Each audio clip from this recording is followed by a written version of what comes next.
Hello and welcome to this session. In this session, we will learn what is object-oriented programming. Programming can be mainly divided into two parts, procedural programming and object-oriented programming. Procedural programming is that basic way of programming in which we go into our main function and write each line of code there. So compilers start from the very beginning of our code, read it line by line for every step and moves to end. So everything is compiled at same place, and this is called the procedural way of programming. And the other way of programming is object-oriented, where we have classes and objects. So what we are doing here is we are dividing that same chunk of code into different modules on their similarity and type. So in procedural programming, if we have a very large file of code where we have thousands of lines of code, then it is very difficult to manage that code. You cannot manage that code easily because that code will be having so many lines and you will not be able to differentiate between different parts of that code and it will not be extendable. So to replace this, we have object-oriented programming where we divide our code into modules which are small and have that specific code which belongs to that module.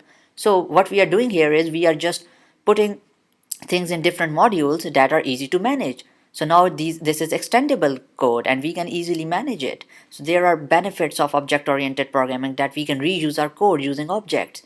Data hiding is an important concept there.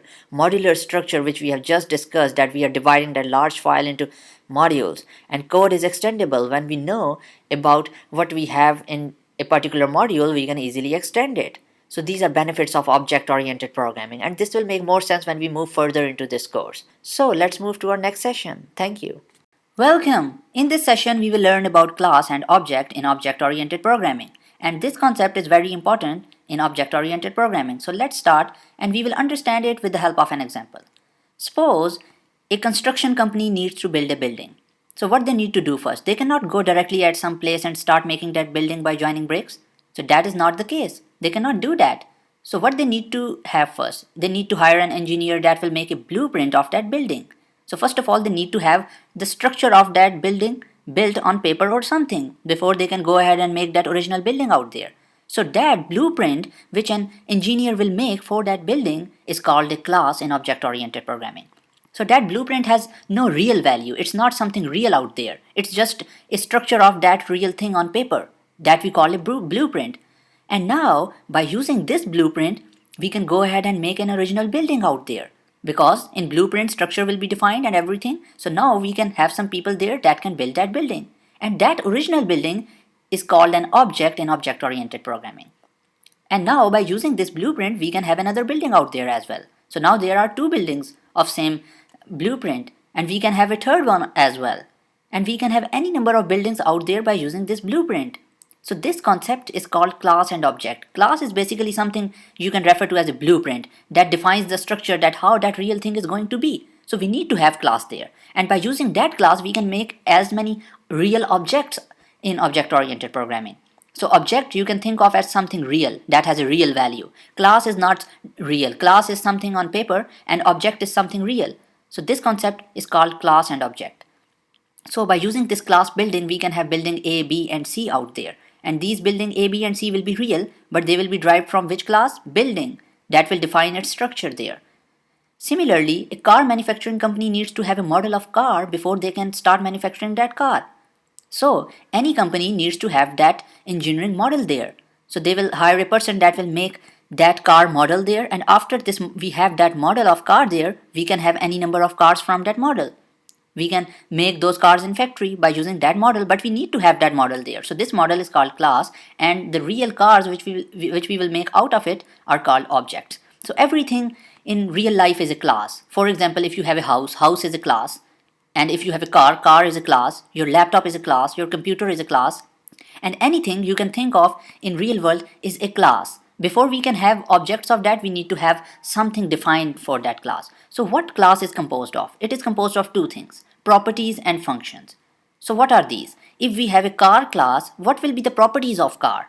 Its color, top speed, number of wheels, doors, these all will be properties of this car. Anything that refers to how this looks and what this car have will be in properties. And the second thing a class has is a function. So what functions car can perform? It can accelerate, it can start, we can apply brake on this, and we can stop this car. So any mechanism that any process that this car have, any functionality that this car is goes in this function part.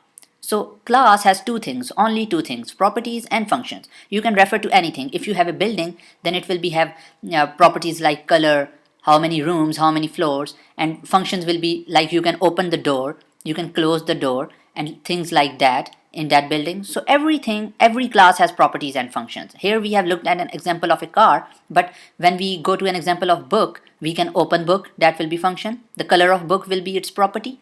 Number of pages of that book will be its property. So we can define these things in any of our class. So first of all, we have to define a class with the properties and functions. Then we can make any number of objects from that class. Now let's move into code editor and write some real examples there of class and object. Welcome! In this session, we will make our first class in code. So I'm in code editor and I will go ahead and make a first class here. So to make a class, we need to use a keyword named class.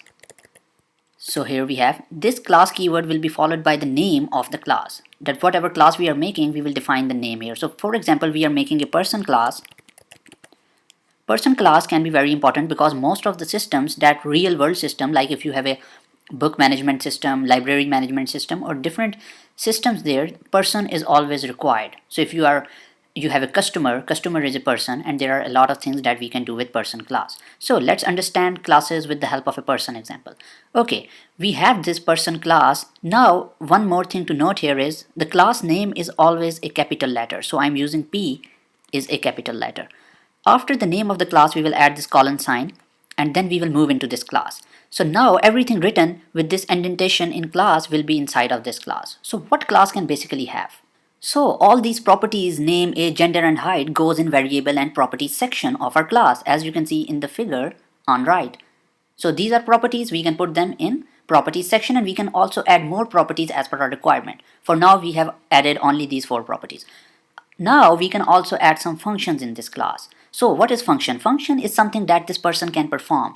As we know in real world, what a person can do, person can eat, he can sleep, or he can walk and talk, like these things, what a person can actually perform there. So I will go ahead and make a few functions in this class like eat. Eat is a function that a person can perform. So in the body of this function, I will just print eating, just to make it simple. And what other functions we can have? We can also have a function that a person can walk. So we can also print in the body of this function walking.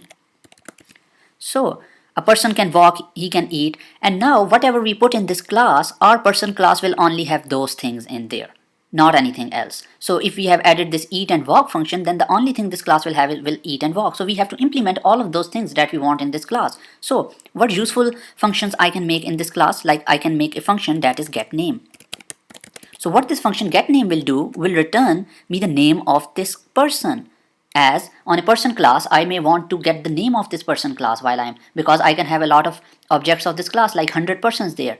I need to get the names of all of those. Like if there is a person Peter, I want to get the name. So get name function, what it will do is it will return that is name, self.name. So what I'm doing here is I'm returning just the name of this person. Similarly, as get name, I can also get the age of this person.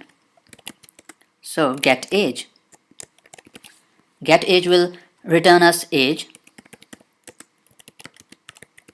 So what we are adding self here. Self is something like referring to this class. Self means this person class. So everything that is written self means referring to this particular class person. So when I write self.age, it will give me this age which I have in this person class. Self refer to this person. So now we have a few functions like walk, get name, and get age, and this eat function here. Now we can put them in this functions part of our class. So as you can see, all these function goes in function part in the figure on the right.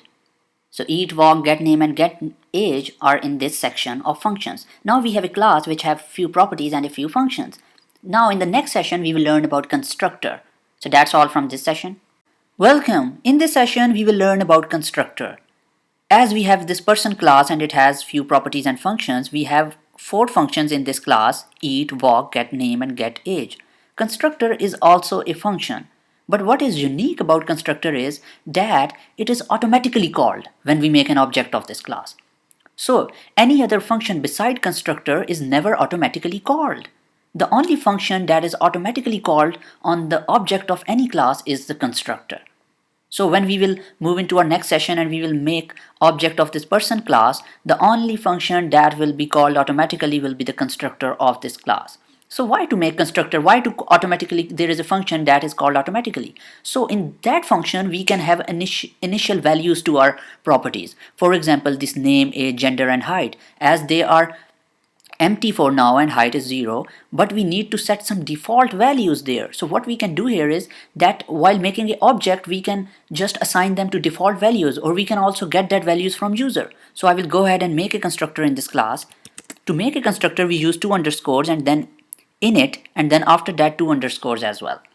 So this is the constructor of this class. Anything inside this function will be automatically called when we make the object of person class. So what I can do in the body of this class, I can just move these all properties from here inside of this constructor. So they will be made automatically when we make an object of this class. And what we can do here is we can add self.name, because we have to tell that self, this name is of this person class, and we can add it here as well. Self.age, self.gender, and self.height. We need to do when we are making these properties inside a constructor. If we are making them outside this class, outside this function, that name, age, gender, and height, we need not to use this self there, because they will be part of this class, because we are not defining it in some function. So when we are making them in constructor, we have to add this self, because we have to tell that these properties belong to this class. So now what we are doing here is we are making a few properties inside of a constructor. What else we can do here is we can get these properties from user. For example, I want to get the name from the user. When we are making object of this person, the person will give us a name for this person, and age, gender, and height. So what I can do here is I can add name, age, gender, and height. So I have all these properties in my arguments now, and now instead of putting it to empty string, what I can do here is I can set it equal to name. So now what I'm saying here is self.name, that is property of this person class, I say set this to the name variable which I get in the constructor argument. So it will simply put this name equal to this name, and this age we will get it from user, and I will put it equal to age, gender, and height. So that seems to be very good now that we are getting all these things from user, so he can set them according to his own requirement, that what he wants it to be. So these all things now we will get from user when we will make object in our next session, and then we will set these to these properties automatically. So that's a benefit of constructor, that it will automatically be called and it will set these values to our particular properties. So that's all from this session. Welcome. In this session we will make object of our person class. So we have our class ready. Now it's time to make an object of this class. And we can now, as we have this blueprint here of this person class, now we can have any number of person objects from this. This class is just a blueprint, that is, it's only defines that what this person class will have, and object will be something real of this class. So we can have person 1, person 2, person 3, and as many persons as we want. So how we can make an object? So I will go ahead and make the first object. First of all, we have to define the name of this object. So if I can just say person with a lowercase p, so it's not a class, it has a lowercase p, and I will put it equal to, I have to define the name of this class, that is person, so I will write person with capital P. Now this is the name of the class, that is person. After that I have to provide these 4 arguments which I have here. So if I do not have this name, age, gender, and height in this constructor, then I can simply make an object like this, that I have to provide nothing in these 2 round brackets. But as I have this name, age, gender, and height, because constructor, as we know, is the function that will be called automatically. So when I do this, the constructor will be automatically called, and for that I have to provide these things which I have in constructor. So what will be the name of this person? Let's say John is the name of person, and age, as we will want this age to be an integer, so I will say 20 years old. After that, gender, I will add male here. and height I can say like 6. So 6 feet height, age 20, male, and name John. So we have a person here that has a name, age, gender, and height. This is a successful initialization of a person object. So we have a object here now named person. We can call these functions like eat, walk, get name, get age on this person object, and we can also call these properties there. So I will go ahead and call some function like I have to write the name of the object first of all, and then I can, with this dot operator, I can call any of the things that are inside this class. So as you can see, IntelliSense is showing me that it has a age function and it has a height, eat,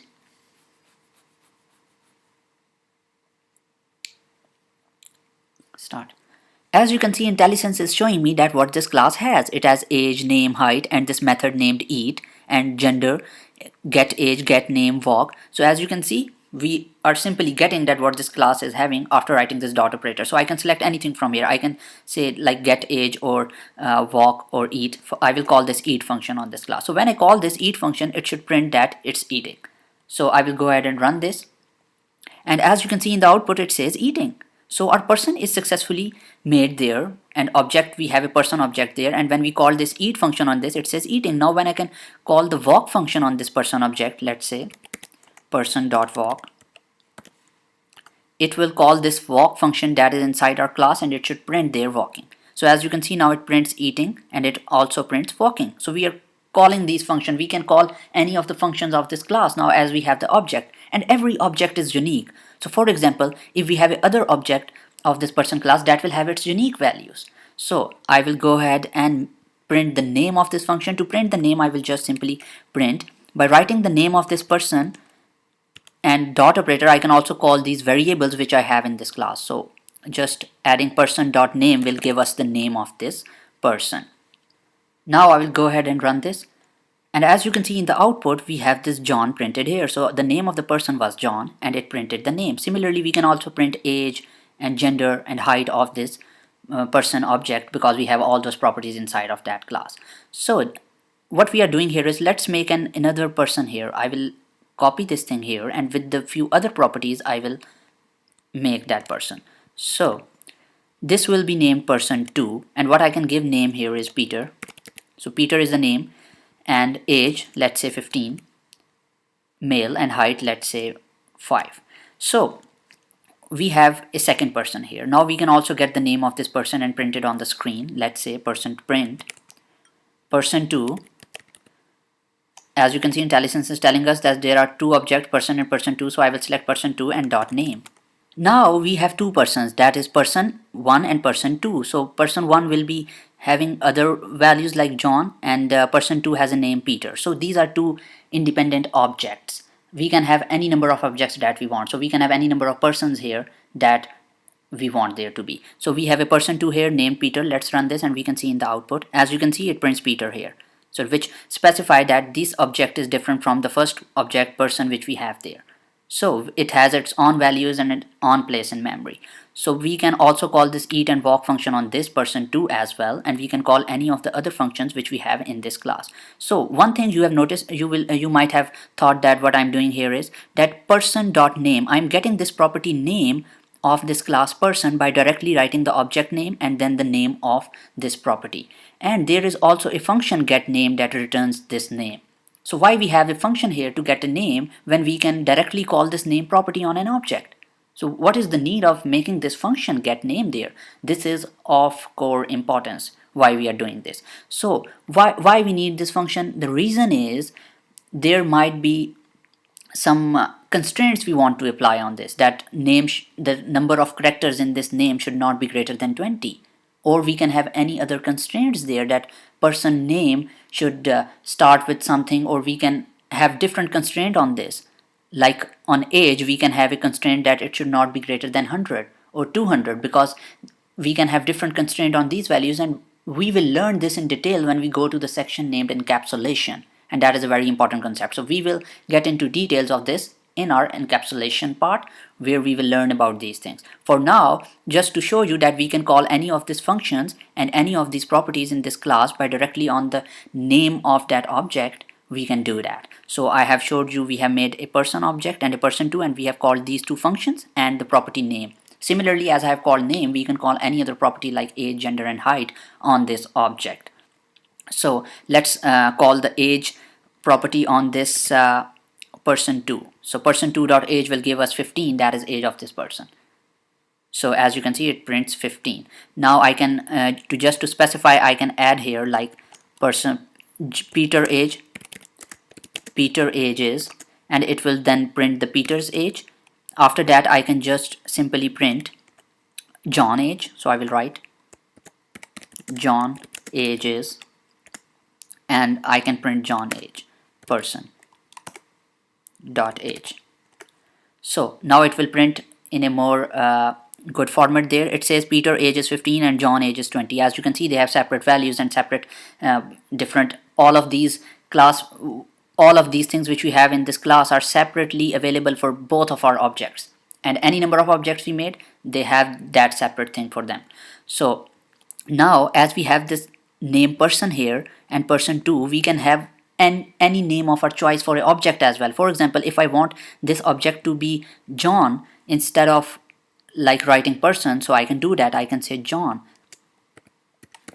So what I'm writing here, John, now John is the object. So it's, as you can see, there is an error line that person is not there. So I have to write John here as well.